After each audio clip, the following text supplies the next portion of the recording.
So thank you all for sitting through the last 45 minutes, because I see a lot of the same folks. And I hope it makes a lot of sense to you all why then we did the ordering of the breakout sessions like we did. We had one session about building your pipeline, using GovSearch AI, Notices IQ to build your pipeline. We just got done talking about Capture Copilot, which helps you execute the capture all the way through building win themes, et cetera. Obviously, the next logical step is you've got to write a proposal. Now, a little background as to why you see our friends from pWin.ai, Vishwas standing up here, the CEO of pWin.ai standing up here, is we actually, TechnoMile, spent about 7 months beginning to build a proposal management solution. I look at Aaron in the back, our head of engineering, Aaron Tate, and he and I had a lot of early mornings going through and how are we building this proposal.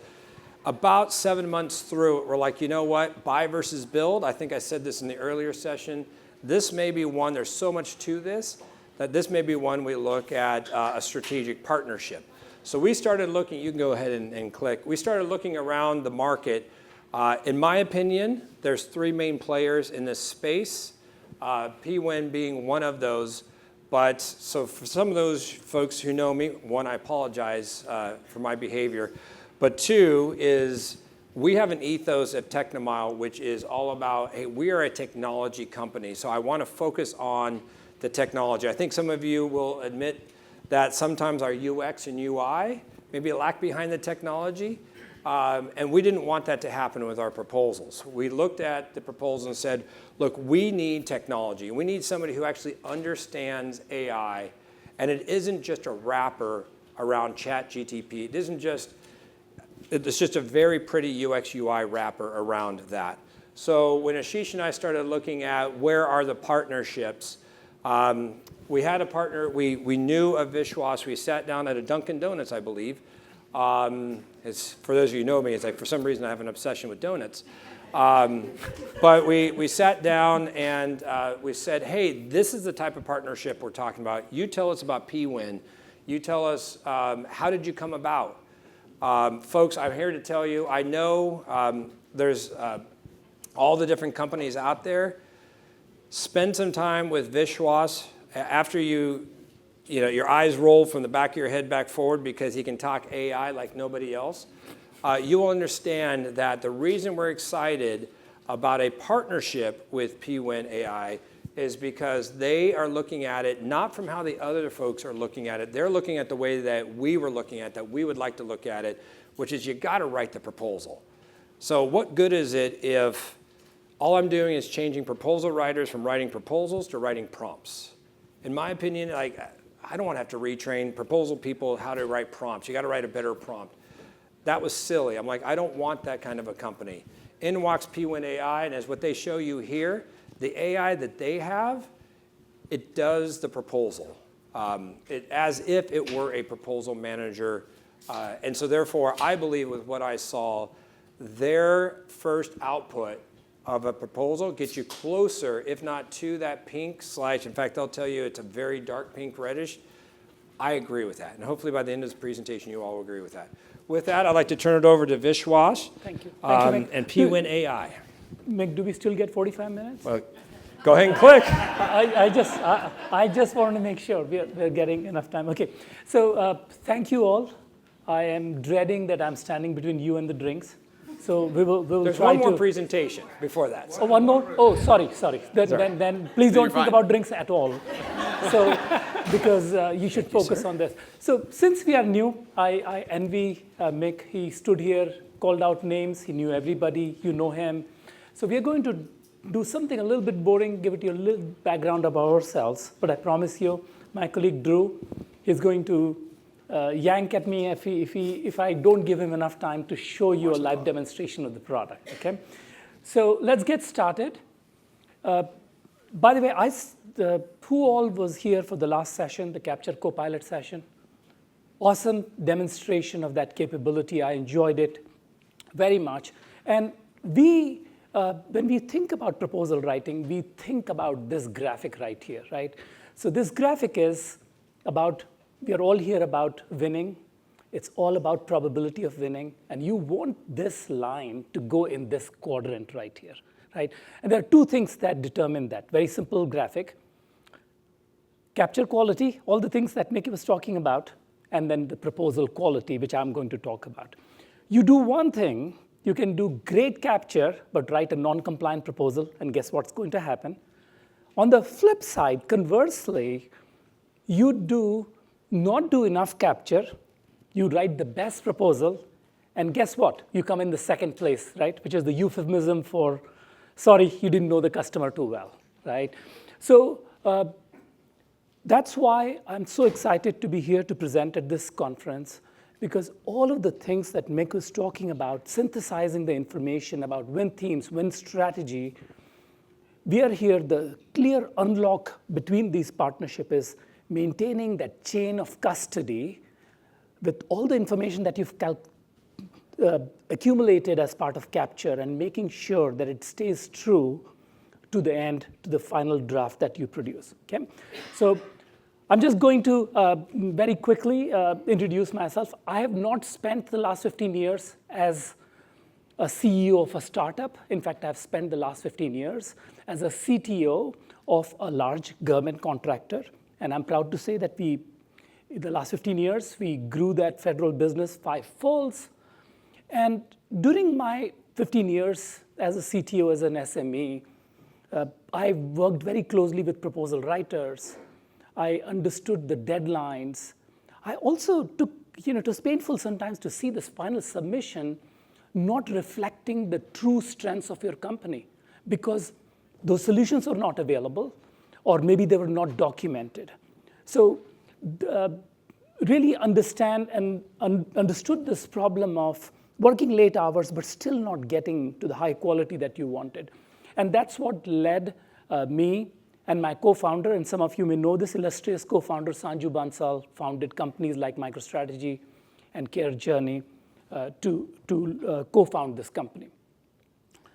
So how did we get started? I told you, you have to bear with some boring background story, but hopefully I'll try to make it interesting. So in my previous slide, I talked about how we work closely as a CTO with Microsoft. And when Azure OpenAI private preview, early days, they invited 10 or 15 companies to a private preview. We were invited to that private preview. And very quickly, we realized the power of the technology. And we said, what if we took this technology to help our overworked proposal teams? And that started out as a skunkworks idea. And it worked so well that we shared it with partners, our JV partners. And the real test came when we went to Shipley, the gold standard in proposal writing, unquestionably. We went to Shipley and said, can we show you this technology? And what Shipley wanted was not another tool to recommend. In fact, they've never recommended a tool in 50 years. They wanted a trusted partner who can shape the journey of AI and proposal writing. And once they decided to exclusively partner with us, we knew we were onto something. And that's when this pWin.ai company was launched. I left my job along with many of my colleagues to form this company. And by the way, no ties to, we had to leave all the ties to the other company, and that's where we are here.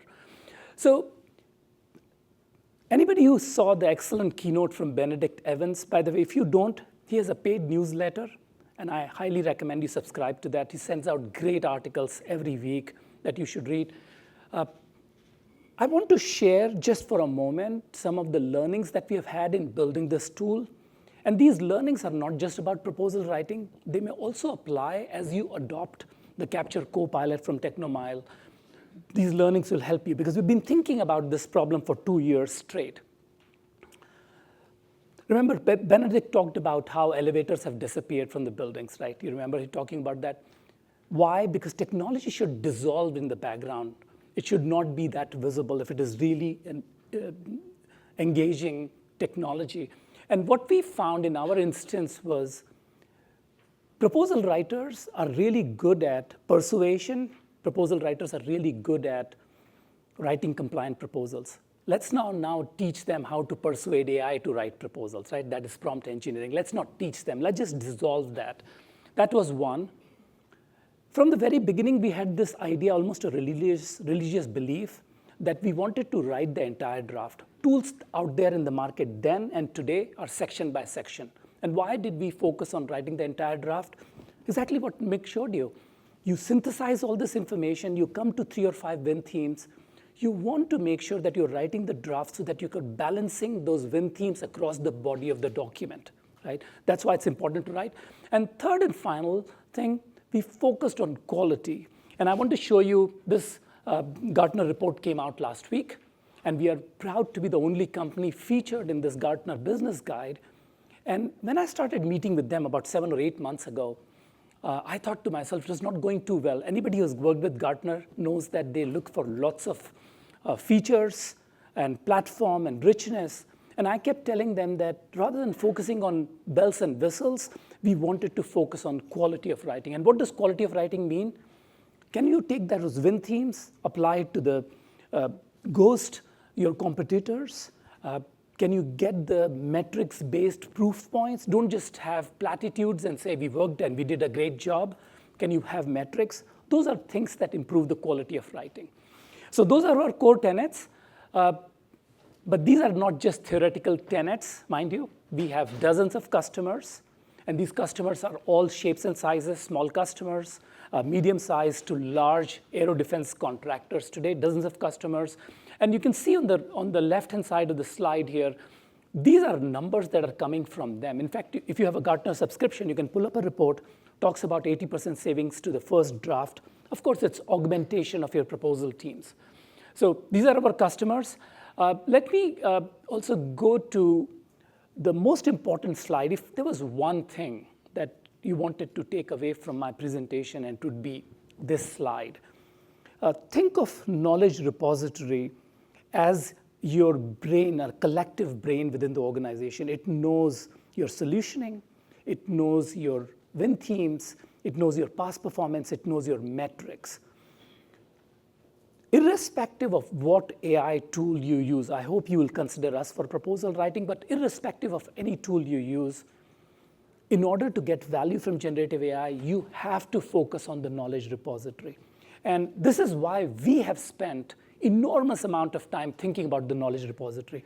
See, we could have done what Microsoft has done with M365 Copilot, go through every document in your SharePoint library, break it on the page boundary, shred it, whether it is a contract document, whether it is a capture document, whether it is a love letter to your boss, does not matter. They break the document. That got some laughs. Thank you. Usually I don't get any laughs, so I was ensuring that it'll get at least one. Thank you for that. You can collect your $5 right after this. So what they do is they take any kinds of documents, just break it on the page boundary, and just shred it in fragments. We don't do that. We know that these documents are related to proposal. We extract key information from them from a proposal perspective.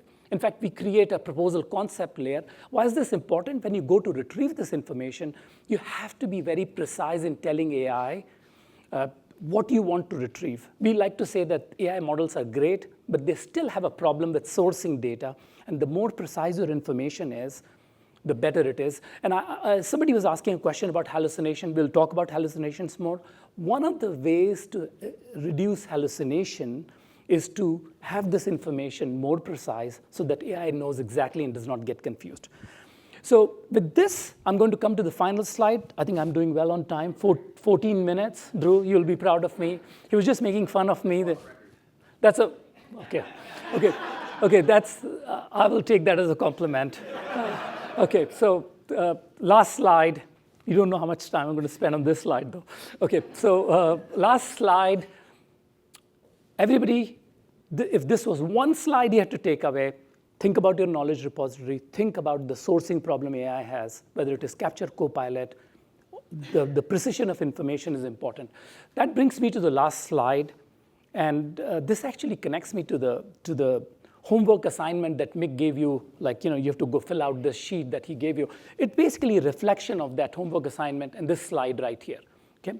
So Mick challenged me that you can't say Shipley more than 5 times. I think I've said 4 times already. So Shipley has this entire BD lifecycle process. Whether you're using a custom version of Shipley, whether you're using some other process does not matter.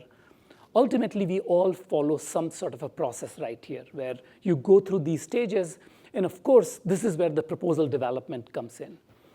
If you have done a good job with your knowledge repository right here at the bottom, this is foundational, right? And this can drive a lot of activities, and it is very synergistic with what Mick was talking about. Let me give you a couple of examples. You're getting ready to meet your first contact. You can go to our knowledge repository and say, show me all the work we have done, show me the past performance, show me the solutioning strategies, and we'll generate this, and Drew will show this to you. You're shaping this opportunity. You want to know what solutioning you have done. You can shape opportunity. Now you're getting from that unknown status to a known status by responding to RFIs. We can help you respond to RFIs quickly. We have a dedicated tool for RFIs. And then, again, this is synergistic with what Mick was showing you. You go to the industry day event, you get a draft PWS, and you can come in and run a readiness report, different kind of readiness report. Mick showed you an excellent report that talked about the spending trends and who should be calling and who are the selection committee members. This is a slightly different readiness report. It tells you these are the solutions you have, these are the past performances you have, and how do you rate against these, against the draft RFP? Okay. So just wanted to conclude with this slide, and we are going to go into a lap around our tool, and my colleague Drew is going to take us to the next stage here. Drew.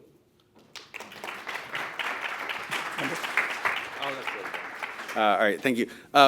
And not to chastise my CEO anymore, just slight clarification. The Gartner report, we're the one tool that focuses on the GovCon market. I think you might have said we're the only tool. We're the one tool in the report. We're the one that's focused on GovCon. So just slight clarification, so you don't think we're the only one there. So this is the real-time fact hallucination. Checking. Okay, fine. This is the hallucination checker. Yeah. I mean, okay. I'm just following Mick's lead. So if you were in the last session, Mick took a little slight dig at his CEO. So I feel like I have to do the same. Ashish was not there in Mick's session, so he could, he got away with a lot. That's true. So that's true. Okay. All right. So thanks, Vishwas, and thanks everyone for being here. I'm gonna try to be as efficient as Vishwas. We're gonna do a quick lap around the tool. I'm gonna show you some of the features so you can start to see exactly what the tool does and visualize how it could work for you all. And then we'll hopefully have time to have some questions as well. Vishwas might sometimes be long-winded, but I am the same, so I am the pot calling the kettle black. I will try to make sure we leave some time for questions. What I want to start with is to show you the representation of our knowledge repository that Vishwas was just talking about. And so you'll load the content or you'll connect us to SharePoint, and we form that intelligence layer that Vishwas discussed. This is, and I got to find a way to do this well. Let's see, here we go. So what I'm showing you is all the files on the left, but this is the deep analysis, this reasoning that we have done on every single file that you bring into the tool to understand it. And so this one that we're specifically looking at, you can see here is classified, oops, that's not very pretty, but classified as an RFP response. And so we give you this, we show you this reasoning. And like Vishwas talked about, why do we care when you're bringing us content? It's because we can use it in the absolute best way possible, and ultimately that funnels down to create the highest quality. So that's one I wanted to talk about. Two, and I'll be pretty brief here, and I'll try to zoom in as well. I know this is kind of small. This is our chat tool. Sometimes I feel like I badmouth chat, but we actually love chat in the right place, in the right way. It can be really valuable. And so this is a prompt I submitted, and this is just some of the feedback that came back. And the reason I say sometimes I can badmouth chat is because our whole approach, like Vishwas talked about, is we will get you to a fully written proposal draft without a prompt. We do have chat in the tool, right? And there's another chat that I'll show you. But that's one of our big value propositions, so that you don't have to worry about this law in generative AI that says the quality of the output is tied to the quality of the input. And so just a little aside, we have chat, use it to mine that content in really powerful ways.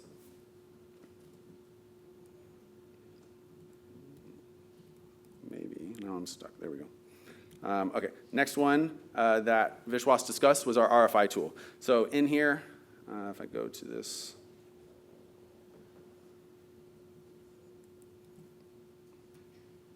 oh, this is like a presenter's worst fear. My mouse disappeared.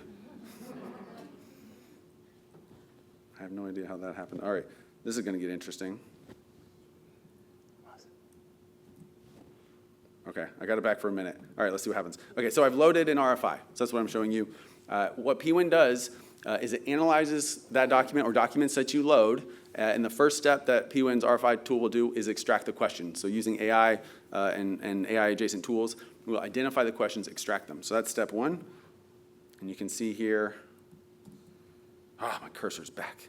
Yes. Okay, so it extracted these questions, has it organized. The main point I want to show you is underneath it are answers. So pWin extracts the questions and automatically drafts answers based on the context of that question and actually the context of that whole RFI document. So it's looking at essentially what's being asked by your client, and pWin drafts answers based off your knowledge repository content. Takes the question in the context of the RFI, looks up content in your knowledge repository, gives you a draft answer, does that relatively quickly, and then we give you the ability to edit that using what we call a refinement chat experience.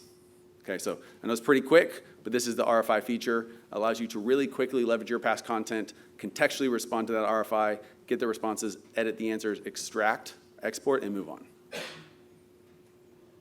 right, so that was the third item. The fourth item, which Vishwas also mentioned, so I want to give you this visual, is our readiness report. And so you can load at any point through the cycle.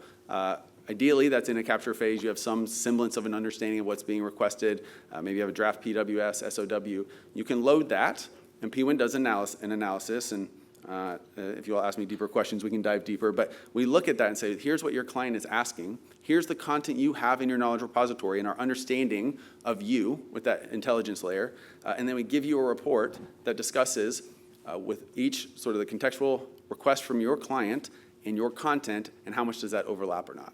And so you can see different scores here that are weighted 0 to 100, and it's identifying how many capabilities you have that are being asked for in that match. And so you can see this comprehensive report, and this is a great insight to say, one, is this a good opportunity for us to go after? Two, do we have a segment that is lacking where we need a teaming partner? Three, I know we have a past performance. If I scroll down more, there's going to be a past performance section. Right here, relevant past performances. I don't see something, and I know we've done that before. Let me go back into that knowledge repository and figure out why we don't have it there. Go find that content and load it.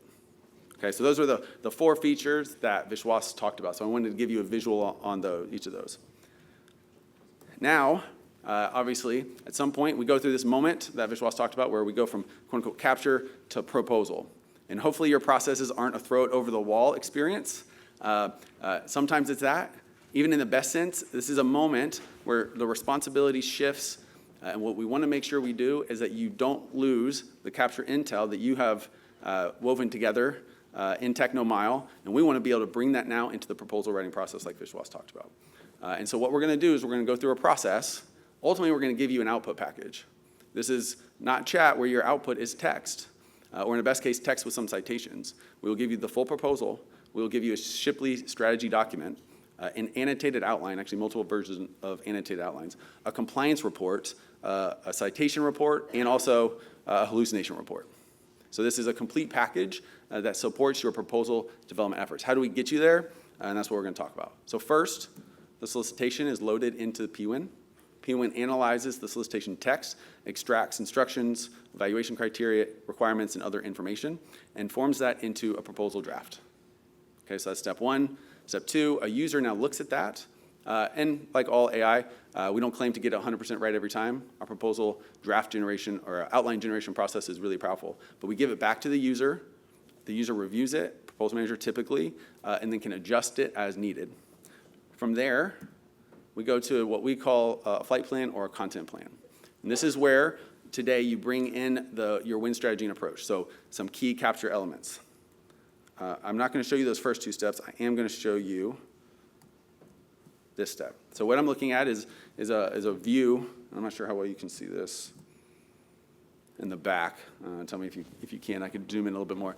But again, if you're not a TechnoMile customer, which you are obviously, you can manually enter these. Over time, what we want to be able to do is take all this that you develop using the Capture Copilot and TechnoMile, import that into pWin. You have these pain points that you have worked on. If I go a little bit further down, you'll have win themes as well, right? And a lot of the tools that are out there, again, like Vishwas talked about, they're very section focused. And there's reasons they have to do that, and they might call that a benefit. We would call it a negative. But the reason you have to do it is you have to be very contextual with these tools. and have the ability to iterate with prompts. But when you do that, you have to provide all the context every time. So if I work on 2 separate sections in a chat-based tool, each time I have to give it the prompt, I have to give it the context, I got to give it past documentation, I have to tell it my win themes and my pain points, and then have it weave all that together, and then repeat every section going forward and forward and forward. What pWin's going to do with these, I'll mention a little bit more in a minute, is about proposal quality. How do you win? It's because you've woven together this narrative. It's not because you say, yes, I can do every requirement. It's because you're highlighting your customer understanding, you're talking about your win themes and discriminators, and you're talking about proof points, right? And so this element is showing you where you start to bring together these different elements. I'm not going to spend too much time on this, but there's past performance information, competitor intel, and then your solutioning for each of your different sections of your outline. All right, so that's step 3. After you do that, you go now to the writing process that we go through. And we have deeply engineered, right? So the corollary is there's all these GPT wrappers out there. We have deeply engineered what it means to write a proposal. Like Vishwas said, like one of our missions is to produce the highest quality drafts out there. Doesn't mean finished, but highest quality drafts. We think, bar none, we do that. How do we do that? We go through a writing process that's going to now take in the different pieces of input we talked about. So we talked about knowledge repository content. We talked about loading the solicitation and extracting the different sections. And we talked about this flight plan where you've entered your win strategy, right? Okay, those are all really good ingredients or elements of what it means to write a proposal. And and I'm sure many of you do, right, have contributed to proposals or been a proposal writer or understand, it is not as simple as you think it would be, right? There's an art and a science. And the science is weaving together all these different ingredients. And so we take all these inputs that we have collected through the process, and we go through a 4-step writing process. So the first is we develop a proposal strategy. And we've worked with Shipley to develop what that means. We do things like creating ghosting statements. We develop an overall win strategy and a series of other things. We develop risk statements, et cetera. So before we write anything, we say, what is our strategy? I like to tell the story that a year ago, we would talk with prospects, customers, and we would talk about, look at all these things we do when we write proposal drafts. And they'd be like, yeah, but it takes you time. I can get an answer from ChatGPT in 5 seconds, right? And so like that would be this customer dissatisfier. What we really appreciate is the industry has now sort of come back around to this idea that actually no, thinking and reasoning is actually really good. It's not about speed. And if you take time to go through this methodical process, you get better quality. And so that has been this central theme. Vishwas talked about that as our sort of core focus on quality. And so we do first a strategy. Second, we do a content plan. You have an outline. You've given us all these different ingredients. We need to plan how everything weaves together in that draft. And so strategy first, content plan second, and then, and only then, do we go to write. And we write each section with that plan, with the win strategy, and we do that section by section by section, and roll it all up. And then we have a 4th step around report generation, which we'll look at. So I see pictures. I will let you. Don't share this with our competitors. But so hopefully you're seeing, right, this is this deeply methodical process. And again, this is back to this, a partnership with Shipley that we have. This is not, hey, ChatGPT, write me a proposal. Or, hey, ChatGPT, write me a really good proposal, right? Immediately it's going to be a pretty bad response. There are all these ingredients that we take, we look at. We do the prompt writing under the covers. So again, up to this point, no prompt writing. And we generate prompts on the fly dynamically under the covers. So there's a lot of advanced technology going on under there that you don't need to care about. But why do we do it? It's because your quality is better within the output. Okay, back to the workflow. Now you have a draft. You can come into the tool. Oops, getting timed out. Okay, and now, so on this, what you see here, just highlight this is the draft of a specific section.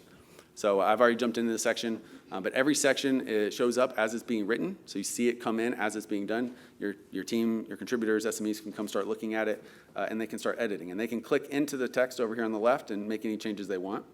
But we also give you the pWin assistant. And so this is where my chat is good in the right construct. Sorry, it's very tricky. Wow, it's really tricky to draw up here. All right, you see the chatbot on the right side? All right. So we give you the pWin assistant. We don't have a nice name like Mila. We gotta figure out something. I suggested Winnie. No. I don't know what you think about that. pWin, Winnie, come on. That was pretty good. But so we give you the pWin assistant. and it's on the right. But this is way better than anything like a ChatGPT Microsoft Copilot. Why? It is fully contextual to this section and all the context around this section and to your knowledge repository. And so at any time, I can use the chat to say, go into my knowledge repository and look for another past performance. Or I can say, what were our shiply generated discriminators? And can you make number 3 show up in this section more? Or I see reference to this past project. Can you remove that one and replace it with this one? So there's lots of different aspects. I went ahead, let's see, and I did a few different things. So I said, hey, can you elaborate and improve the last paragraph to reinforce this is a transition plan section that I'm in, ensure that there's no mission disruption and our 100% success rate, et cetera, et cetera. So what happens is down here now in this section, pWin comes back, and the green highlights mean this is what pWin is suggesting or proposing is changed in that section draft. And I then get the ability over here on the right to say, do I like it or not? And in this case, I'll say approve. And then that text is now incorporated into that section. So again, pWin gets you a fully written draft, no prompts, but we don't leave you high and dry. We give you an AI assistant that's contextual and really powerful to continue to edit as much as you want. All right. Then we produce the output and we produce the reports. That's what that looks like. I'm going to show you one of those reports is our compliance report. And let me zoom in here because I know it's kind of hard to see. So in the process of taking the solicitation text and working with your proposal manager, we develop what we call a compliance checklist for every single section that is sourced from the context of that solicitation, validated by a proposal manager. And then that list is then analyzed. When you're done writing that proposal draft, we go every section and we look at that compliance checklist, compare it to the draft content, and we say, did you cover it? Yes, no, or partially. And we produce this report. And so you can see here, I'm in one section, 1.2.1. Some yeses, that's great. But there is a partial right here. I can now, the compliance item was include ... right? You can read that in column A. And then what our tool does is we give you a reason. So if it's not a yes, pWin will tell you why. So you can look at this one. It says, it's great, you include a few of these things. It hints at multiple format support, but it does not explicitly address browser compatibility. But that was a requirement from your client. Team looks at this, compliance team, proposal manager, however you do it. Now I have something I need to look at. Do I agree with it? Probably. What am I going to do to mitigate that? And go back into the refinement chat. I can fix that. I can export, run the compliance report again, and move forward. So that's the compliance report. We also have a hallucination report. And so how that works is, like Vishwas talked about, we're solely based on your content. We don't go retrieve anything, we don't go search the web. It's based on your content. We deeply understand that content. That minimizes hallucinations, but they can still happen. What we do is we say in that draft, when you're done writing it, we will look at what you wrote and we go back into your knowledge repository and say, can we validate the claims that you made? So in the draft, you said you've done 1,500 cloud migrations, but in your knowledge repository, you say 150. That gets flagged. You might want to look at that and see if you agree with that. So that's a hallucination report. And we also give you a citation report that shows all the content from your knowledge repository that was retrieved.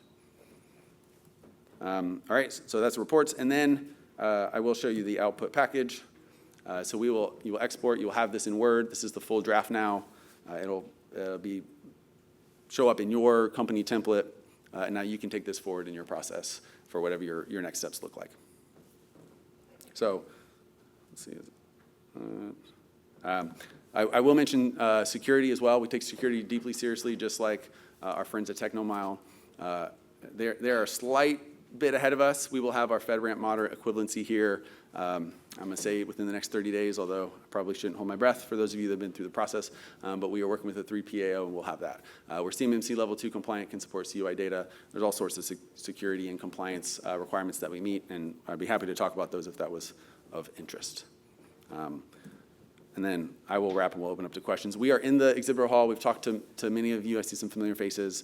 We would love if you would come and see us after this and talk with us. We'd love to schedule a demo with your company as a follow-up if you think this is of interest. We also have public demos every Thursday as well. So multiple options for you to engage with us. We'd love to talk. All right, with that, we will take some questions. We'll go right here. Lady, yes. Can you set style guidelines? For example, when you were pulling up the equivalent of Milan tool, I noticed in one of the paragraphs above you had written out the number of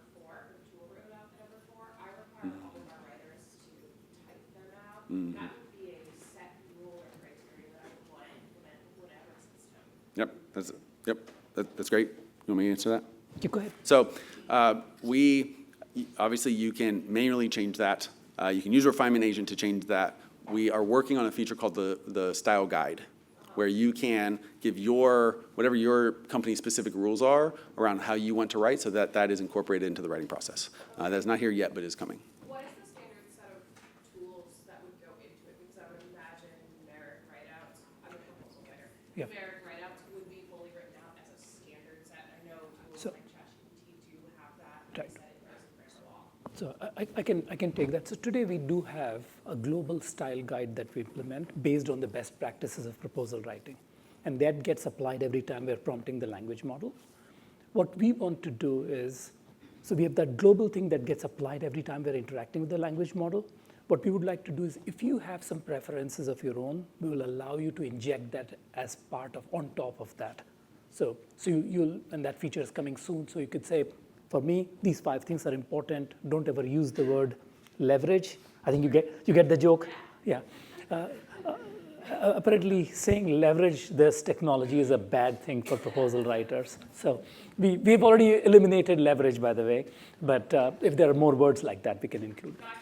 Yep. Can you go back to that one slide with the chat function? Yeah. In that slide, meaning that the page, Oh, that was the demo. app, That was right? a real demo, yeah. So Yeah. go back to the demo. This one right here. Is this or the No. sorry, the proposal draft. The Proposal draft, refinement. yep. Okay.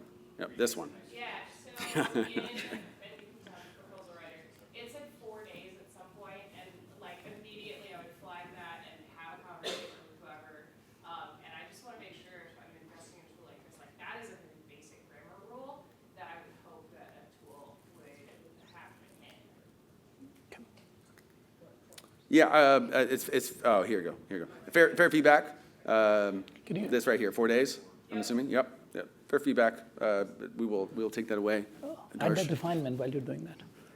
So yeah, we don't claim to have it all the way right. We continue to expand that list of, hey, do not say these words, as well as things like that. We would love to work with you to get your rules and embed them where that makes sense. So we, like every product company out there, Here. prioritize our customer feedback. So it's Great, good sir. We'll come back to you in a second. So you mentioned the importance of the repository. Yes. Which I 100% agree with. Yes. Curation of that. Yes. To make it correct, because you have everything you have, and then Yes. you have what you should really put in the knowledge repository. That's right. Do you have tools to help with that? And then I'll also ask, as you add new things. Yes. Do you have tools to say, hey, that's not really as good as everything else you put in, or That's right. you have everything that looks really good in here, but you're missing this kind of stuff. I suggest you go in this direction. Any kind of That's tools right. along those That's lines right. to help? Vishwas, hold on. Okay, Darren and I had a all good right. exchange earlier where I asked some questions and he didn't give me answers. I feel like I should return the favor. We have a webinar on content management coming up next week that you have to come to. No, I'm just kidding. Darren was playing hardball with me earlier. I had to return the favor. You can answer that for real now. Okay, I've forgotten what I was going to say, but sorry. No, I do remember. Content management No, and I tools remember. I helping was with just content joking. I was just trying out some old jokes here, but I always laugh. So the answer to the question is yes. When we are ingesting the documents, we wait to run into this problem that we used to tell people, CPARs go here, this goes here, and then people would give us documents in all kinds of formats. So first of all, we are inspecting the document. We showed you at the demo what is the classification. And then what we do is we go through and break these documents down, and then we try to do an AI-based classification of these sections. Is this a management plan? Is this an executive summary? It could be called introduction. So we try to do a lot of that. To your question about you can at any time come in and upload new documents or delete it. These documents just don't go in. And I do agree that we will be doing a webinar on some of the best practices. What happens is a lot of people put the same document with minor changes, and that just confuses AI to think that you're overemphasizing this information when you're not. So can we show you duplicates, highly correlated documents, things like that. But we also show you the readiness score. So a lot more to say.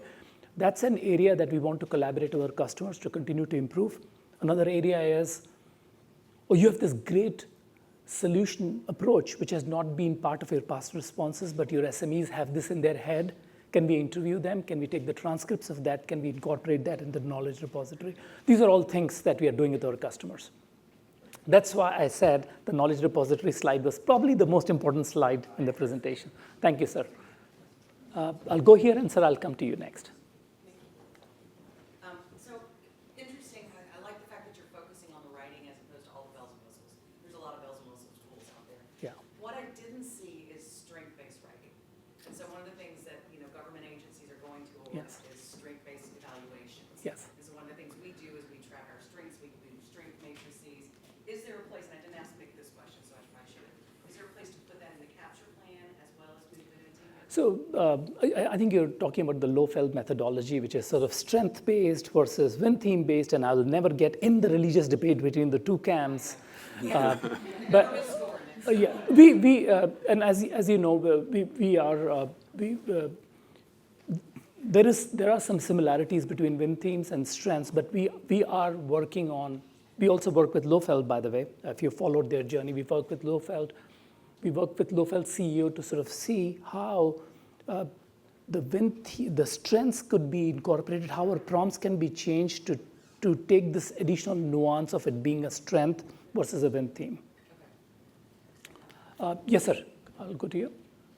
In the business we have to do with California, for example, we get a request to be informed of how much of the submission was produced by AI.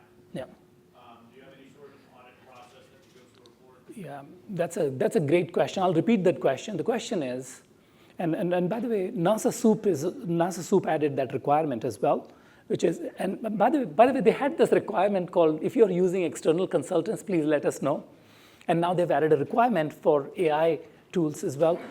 You've really hit upon my favorite topic. We think from the day one that they have designed this tool with responsible AI in mind. There's a page on the website called pWin.ai, Responsible AI. We tell our customers that you're able to tell whoever your evaluators are that you've used a tool for assisting with the process. Why? Because all of the content is coming from your knowledge repository. All the Win themes are yours, right? All of the style guides are yours. So at that point, think about this tool as really augmenting your writing process, but this is why we have drawn a hard line. We just don't go out to the internet and get some eloquent text from agile.org, because it will not add up to your past performance in any case. So because we have these core responsible AI principles, we tell people it's your decision. If you want to cite this link about responsible AI, please do that, because we tell you exactly it's all based on your content. We never train on your data, so your data never leaves this. We only use your content.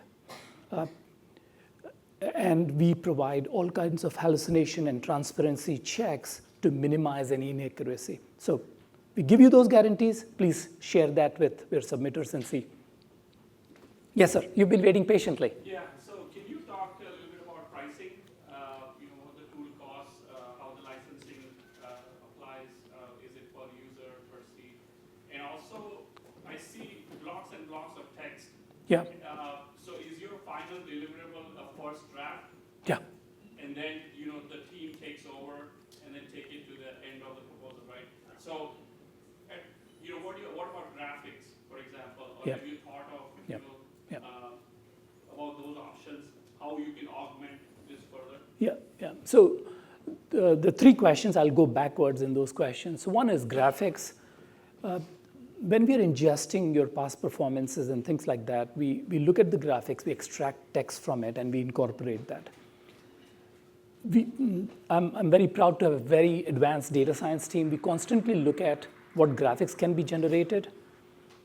We don't think it is at a point. Anybody who's used OpenAI to generate an advanced graphic, you get a really good graphic, but there's a spelling mistake, and you say, hey, can you correct the spelling mistake? And it says, aren't you just happy I drew this picture for you? Now you want me to fix the spellings?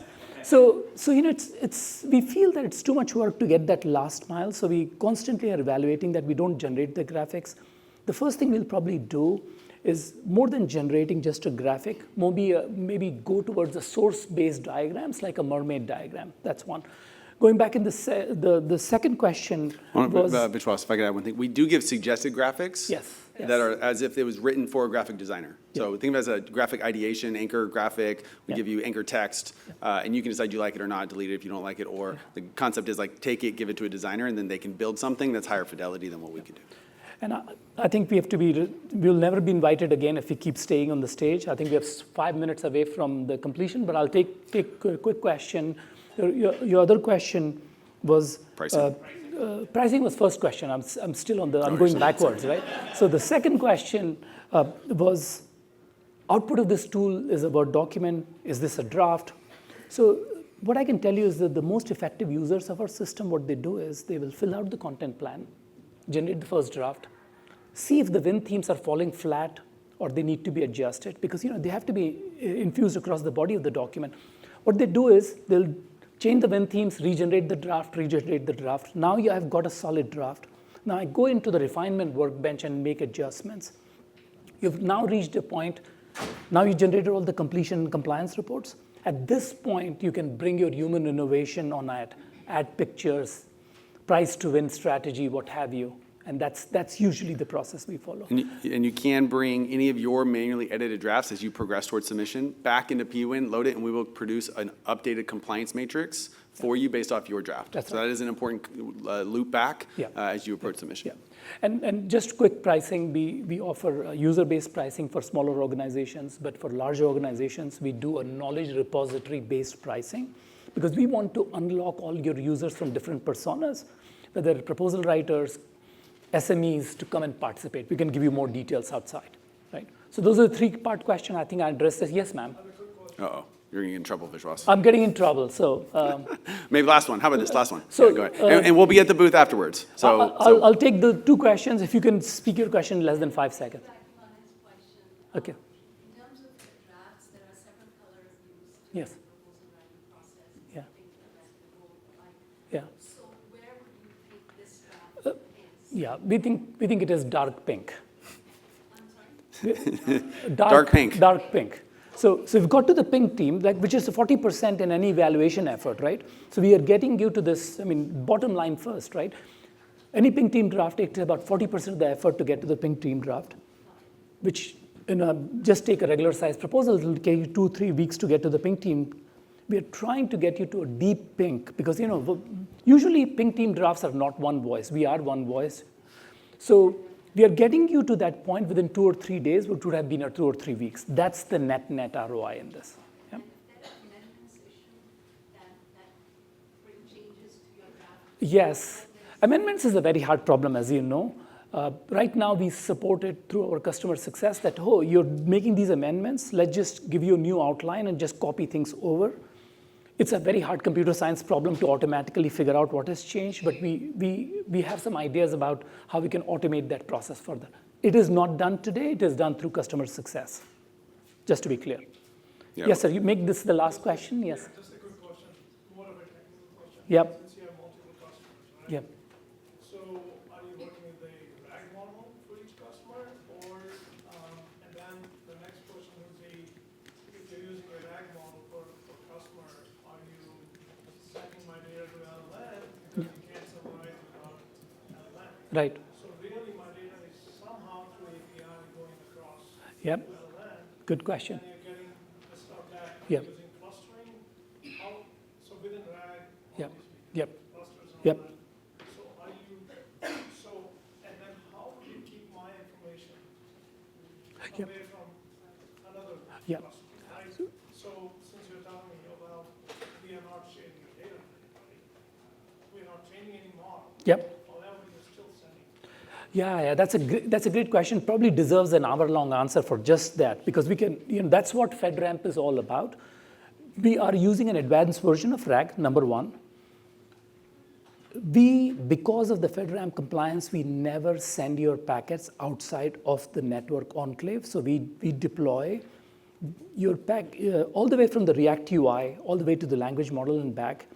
Those packets never navigate the internet at all, right? They're going over a private peered network to the language model. And then we are relying on the Microsoft guarantees about Microsoft never looking at that prompts other than the metadata for abuse detection. So we had to prove all of that out to our auditors in order to get CMMC to compliance. Happy to answer more questions, walk you through the network diagram, do all that. I think we are being told to leave, others will be too rude for the next and never be invited again. You've been great, audience. Thank you.